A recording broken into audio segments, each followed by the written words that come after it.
De l'actualité, demain se clôture la 3e édition du Tour international cycliste de la République démocratique du Congo à la place du cinquantenaire. Après l'avant-dernière étape aujourd'hui arrivée à Kenge, la dernière étape partira de Lansele avec en tête des Belges, Malgaches, Congolais et autres Français ayant pris de l'avance. Et puis, des drépanocytaires sont à l'honneur aujourd'hui au plan universel car la journée mondiale consacrée à la lutte contre l'anémie SS a été célébrée, une pathologie qui touche particulièrement l'Afrique et la République démocratique du Congo. La prise en charge des malades coûte cher. Et enfin, étudiants et autres jeunes ont à leur tour eu le privilège d'être reçus par le chef de l'État pour lui faire part de leur point de vue sur le dialogue attendu lors de l'audience dont ils ont bénéficié à Kingakati. Le message du président de la République a été de leur demander d'éviter d'être manipulés. Madame, Messieurs, encore une fois, bienvenue. Je vous signale que nous aurons un invité du journal. Il s'agit de Maître Mage Kissimba qui va nous parler de Bissau. Après, les organisations professionnelles des médias et les patrons des presses, les jeunes et étudiants ont échangé aujourd'hui à Kingakati avec le chef de l'État, ce dans le cadre des consultations présidentielles en cours avant le dialogue projeté. De cette rencontre, l'on retiendra cet appel de Joseph Kabila à la jeunesse. C'est lui notamment d'observer un comportement responsable lors des prochaines élections et celui aussi de ne pas se faire manipuler. La question de la prise en compte des nouveaux majeurs lors du scrutin a été également évoquée lors de ces échanges. Nous y reviendrons avec images et commentaires dans nos prochaines éditions. Consultation à l'échelle nationale, consultation également au niveau de la province de Kinshasa. Le gouverneur André Kimbuta Yango poursuit lui aussi des consultations avec des Quinois. La journée d'aujourd'hui a été consacrée aux échanges avec les ordres professionnels, les associations socio-économiques, les regroupements des femmes de la capitale, le processus électoral et la sécurité des personnes avant, pendant et après les élections ont été au centre de ces échanges. L'on écoute certains représentants des interlocuteurs du gouverneur de la ville, André Kimbuta Yango. Nous pensons pour la plupart que le problème est posé. Mais je crois que c'est un sérieux problème parce que nous parler de financement maintenant, c'est un peu tard. Et le problème date de longtemps, les élections ont été prévues depuis très longtemps. Il y a eu les premières élections et ensuite les élections qui ont suivi. Et donc on savait qu'on devait organiser les élections en 2016. Les troubles proviennent des politiciens, pas de simples citoyens. Les citoyens qui sont là, ils ne sont pas là pour créer des troubles. Ce sont les mêmes politiciens qui nous parlent aujourd'hui, qui se baladent avec des 4x4 de dernier cri. Ce sont eux qui créent des problèmes. Et certains parlementaires aussi, il ne faut pas oublier ça. Donc je crois que les troubles, il y a moyen de les maîtriser si on faisait une bonne répartition. Parce que nous avons des jeunes gens, moi je suis enseignant, nous avons des jeunes gens qui terminent les études et qui ne trouvent pas du travail. Nous, par exemple, nous avons dit que les élections, ça, on ne peut plus revenir. C'est déjà décidé, allons aux élections. La deuxième chose, pour le dialogue, de notre côté, nous avons aussi proposé qu'il y ait le dialogue, mais il faut qu'on tienne compte des résolutions de ces dialogues. Dialogue pourquoi et pour aller où? Le financement, dans notre secteur agricole, nous avons dit qu'on avait prévu 26 sites de Bukangalozo. Pourquoi ne pas prendre l'argent de ces 26 sites, 2 milliards, et reverser aux élections? Donc l'argent ne peut pas nous manquer pour aller aux élections et nous osons croire que notre gouvernement va faire quelque chose. Par rapport au fichier électoral, nous avions sollicité, nous avions proposé au gouvernement à ce qu'il y ait la révision du fichier électoral. Et nous avions également demandé à ce qu'on puisse faciliter à nos jeunes gens que nous encadrons. Beaucoup n'ont pas eu la chance de participer au processus électoral, qu'on leur accorde la chance d'être enrôlés et participer au processus électoral. Nous, et en bref, retenez qu'au Nord Kivu, les choses vont un peu plus vite puisque les consultations se sont clôturées aujourd'hui. C'est à Béni que les couches sociales de la province ont été consultées par le gouverneur du Nord Kivu, Julien Paluku. Des jeunes et autorités politico-administratives ont soutenu le dialogue avec quelques préalables, bien évidemment, alors que les opposants n'ont pas pris part à ces rencontres. Élections toujours, mais dans un autre contexte cette fois-ci. La Commission africaine de de supervision des élections a présenté cet avant-midi le rapport officiel d'observation sur l'opération des réceptions et traitement des candidatures aux provinciales. C'était devant quelques membres de la Commission électorale nationale indépendante et de la presse. Pour des élections responsables à tous les niveaux, la Commission africaine pour la supervision des élections s'y investit. Cette structure, partenaire à la Commission électorale nationale indépendante, vient de publier son rapport préliminaire après observation des données fouillées et vérifiables sur l'opération de réception et traitement des candidatures pour les provinciales. Nous apprécions la manière que la CENI a organisé cette opération.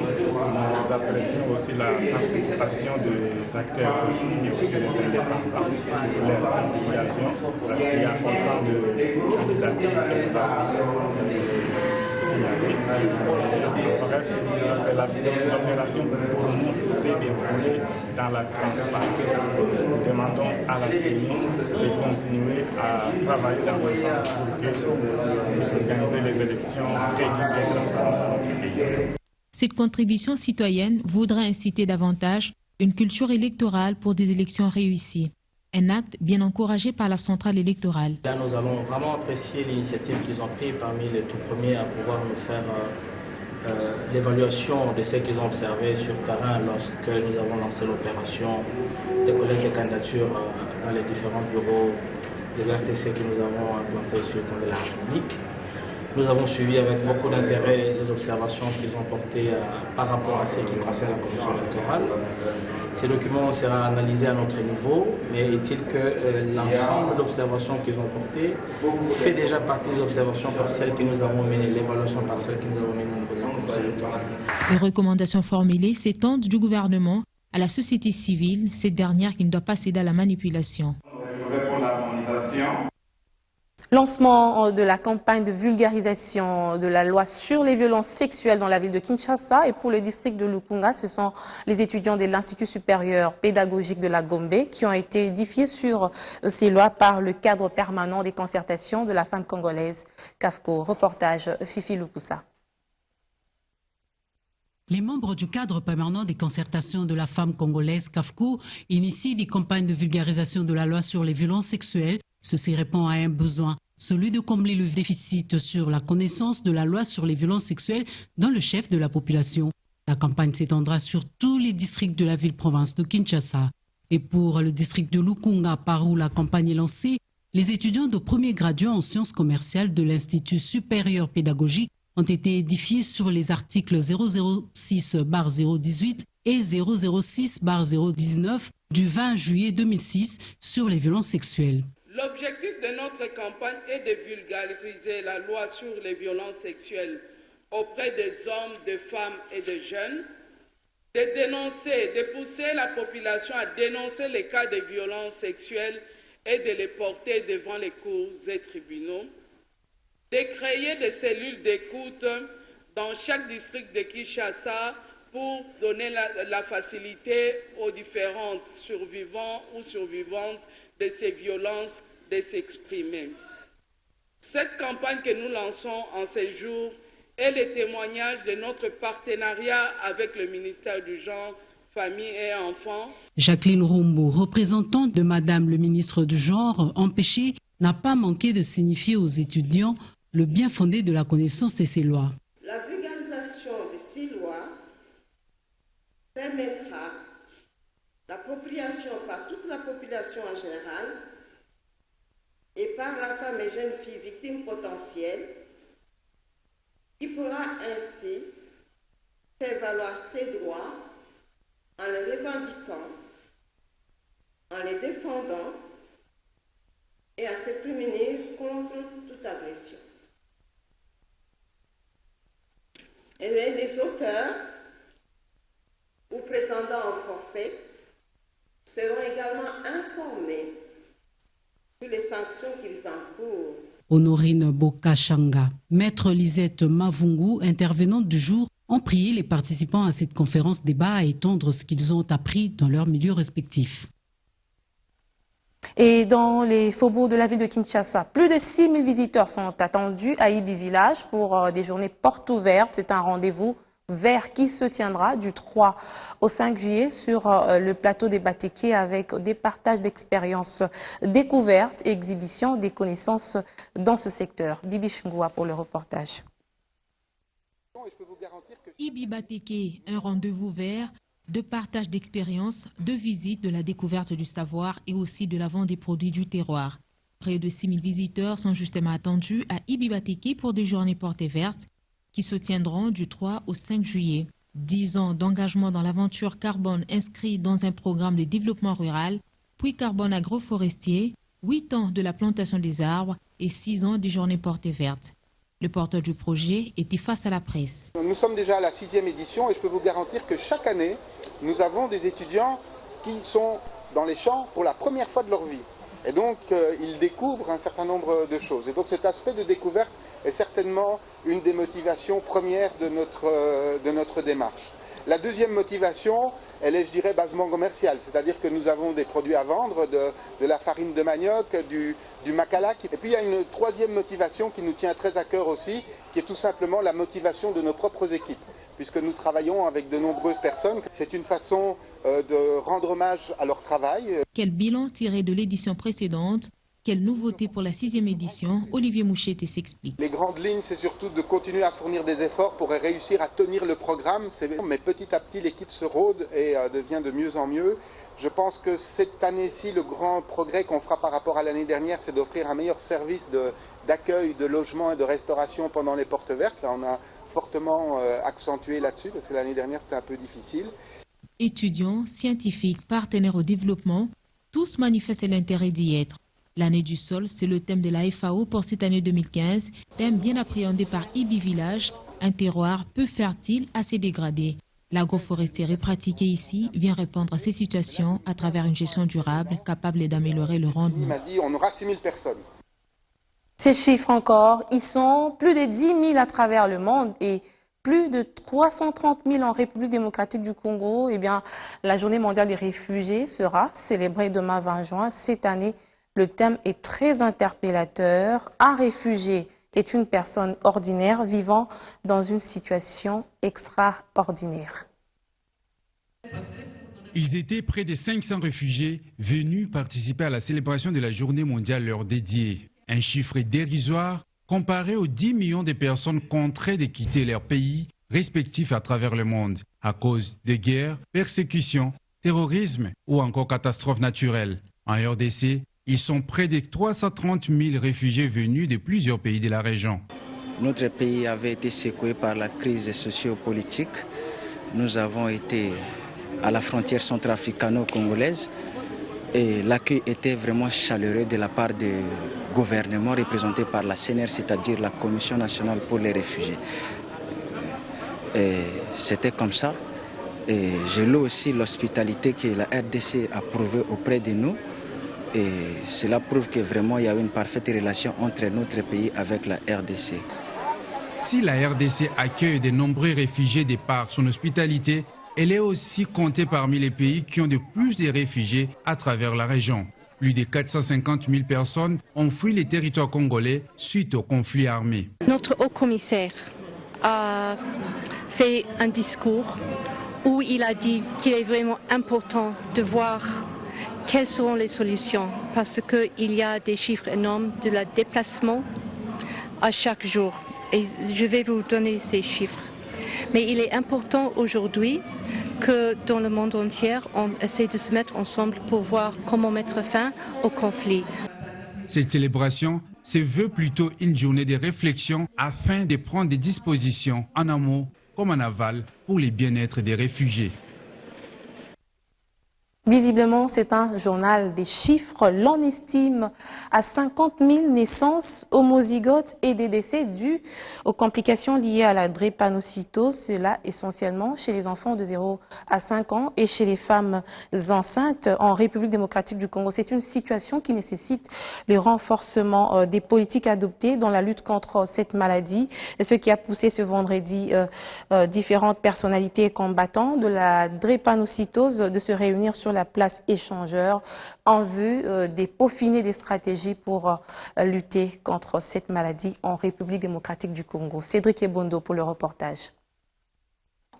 19 juin, une date commémorative qui permet non seulement d'évaluer les actions entreprises dans la lutte contre la drépanocytose, mais aussi d'interpeller l'opinion publique sur les méthodes préventives à appliquer pour contrer cette maladie.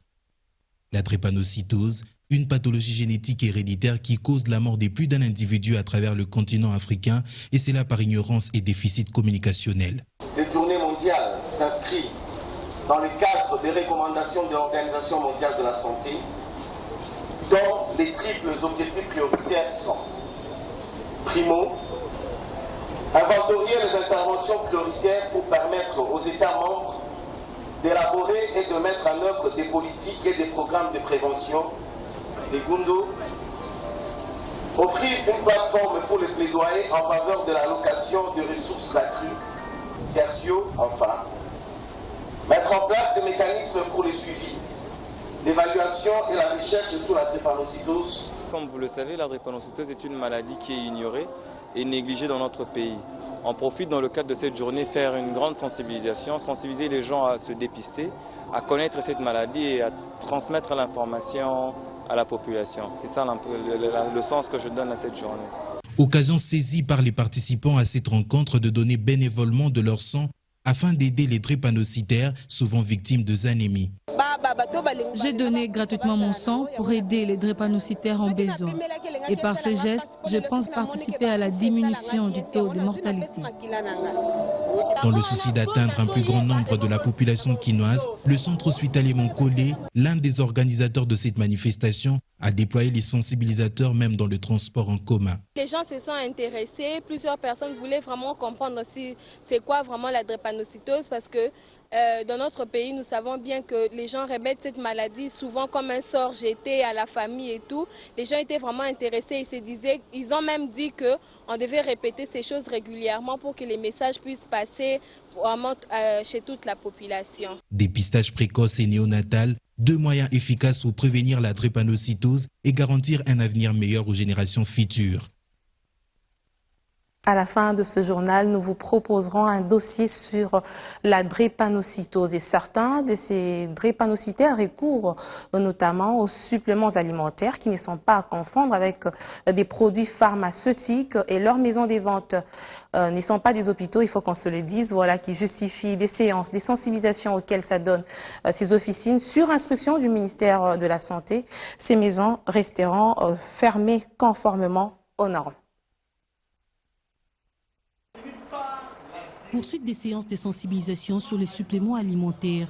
Après la société Eternal Congo, les agents et distributeurs de la société Dinafar ont été également visités par les experts du ministère de la Santé.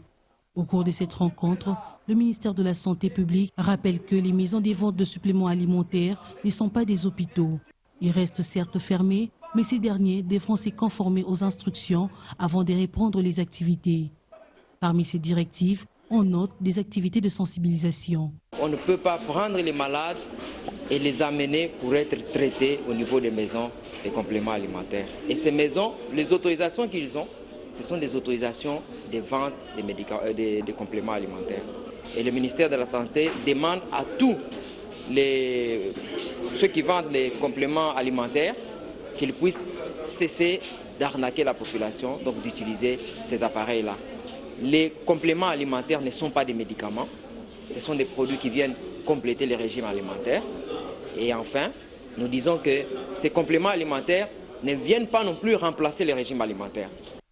Des séances pédagogiques et de rappel à l'ordre que Dinafar promet de respecter afin de pouvoir reprendre ses activités. Notre société, notre maison Dinafar n'est ni un hôpital, ni des urgences. Ces appareils qu'on appelle communément scanners ou autres sont désormais abolis. On ne peut pas les utiliser. On ne peut plus d'ailleurs les utiliser, même chez Dinafar, même ailleurs, même à travers le pays. La maison a été scellée par le ministre lui-même. Ce sont des séances, comme nous avons dit, de sensibilisation. Il faut attendre que cette délégation d'inspecteurs puisse déposer d'abord le rapport sur la table du ministre et par la suite, le ministre lui-même pourra apprécier et viendra ouvrir. Ces maisons de vente de suppléments alimentaires restent fermées et la population doit être informée pour faire la part de choses entre la prise en charge médicale et les suppléments alimentaires. Le concept n'est plus à présenter dans les chefs de la population quinoise puisque ça fait 5 ans qu'il marque ses empreintes à travers différentes activités. On va parler tout de suite de Bisso avec Maître Maj Kissimba, député et ministre honoraire. C'est tout à l'heure dans l'invité du journal.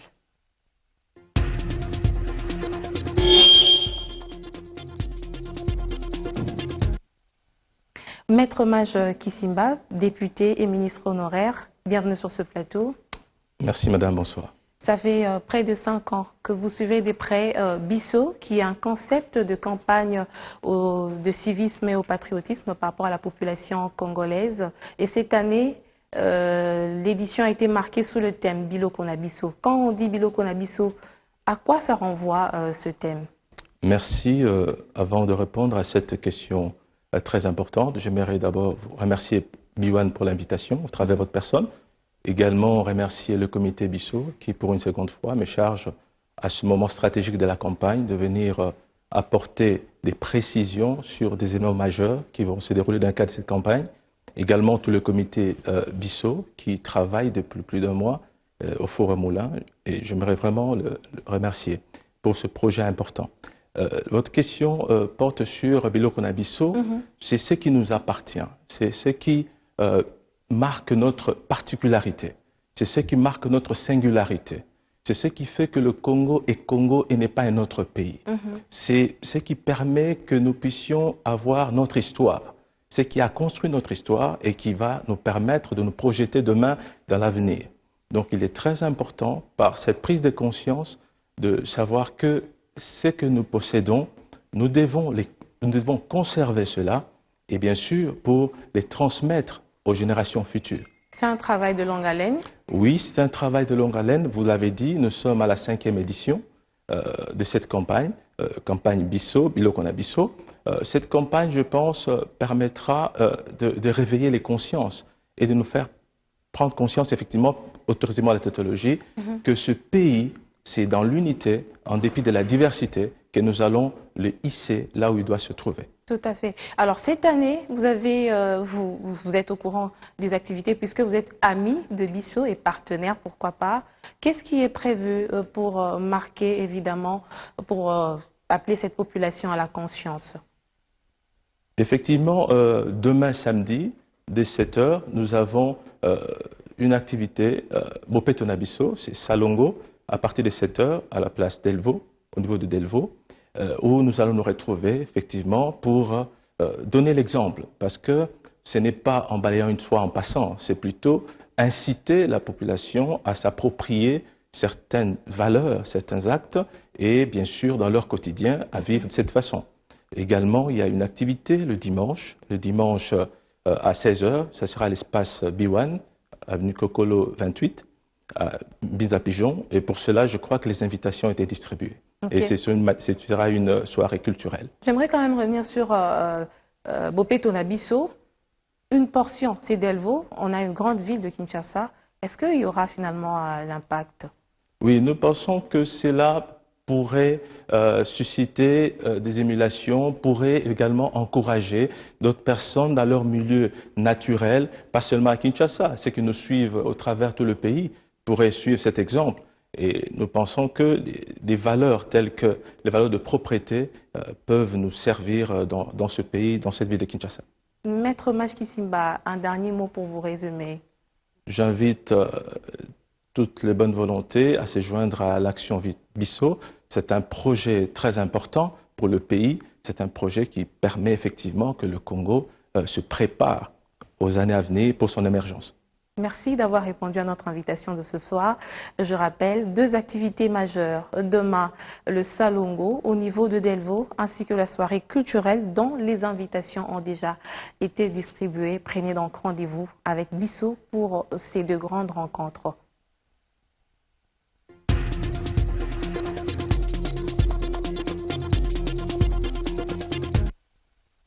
Comme annoncé tout à l'heure, on va finir par ce dossier sur la drépanocytose. Le thème de cette année est drépanocytose et jeunesse, qu'a été célébré le thème de la Journée mondiale de la lutte contre la drépanocytose. C'est une maladie génétique qui touche plus le continent africain. Compté parmi les pays à prévalence élevée, la République démocratique du Congo fait face à de nombreux problèmes quant à la prise en charge de cette maladie. Au nombre des victimes, nous allons tout à l'heure vous montrer l'image de Christian Mbouyi qui nous décrit ce qu'il qualifie de calvaire au quotidien par rapport à cette maladie.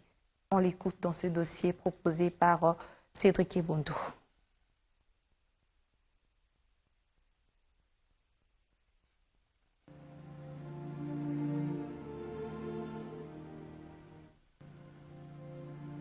Je suis conscient que je suis vraiment drépanocytaire.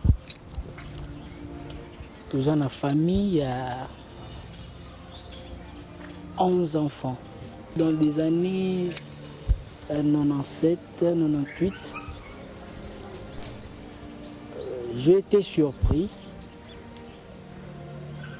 Il y avait des moments que je faisais quand même des crises drépanocytaires. Ma mère le savait, mon père aussi le savait, mais on ne me le disait pas.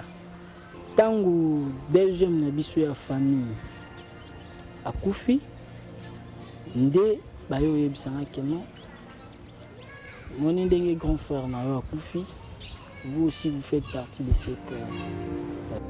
La vie de Christian Mbouyi, une histoire pathétique de celui qui a accepté de vivre avec la drépanocytose. Une maladie à la base des divers problèmes d'ordre tant social que médical.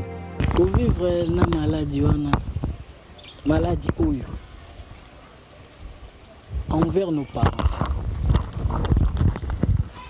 ça a coûté de l'argent, des fortes dépenses, jusqu'à faire même une grande chute au niveau du travail du papa et de maman, et des discussions donc, à propos de l'enfant. Donc c'est horrible.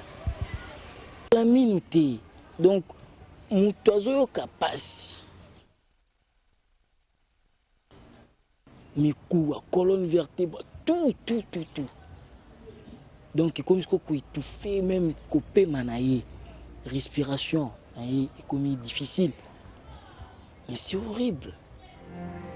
Comme Christian s'est approprié de la lutte contre cette pathologie, le centre hospitalier Mankole multiplie les actions visant à promouvoir la sensibilisation sur le dépistage précoce de la drépanocytose, notamment à travers le test d'électrophorèse qui permet de déterminer son statut génétique en vue d'éviter les unions censées produire les enfants drépano. Déjà, les diagnostics d'électrophorèse, c'est un des diagnostics poussés. Au niveau du laboratoire ici, nous avons un examen rapide qu'on peut faire, qu'on appelle un test de solubilité, les Itano.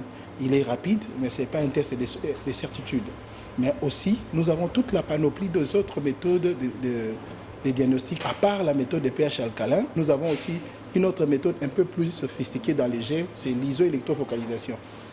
À l'intention des parents et même de toute la population, c'est intéressant de connaître son statut. Parce que quand on commence déjà des histoires, quand l'amour commence à vous émir déjà, c'est un peu plus difficile pour reculer. C'est bien de connaître son statut et déjà, on peut éviter beaucoup d'autres choses. Vaut mieux prévenir que guérir, dit-on. Je pense que la leçon a été assimilée pour lutter contre la drépanocytose. Merci de votre fidélité à nos programmes et à très bientôt sur BioOne Télévision pour une autre édition d'actualité.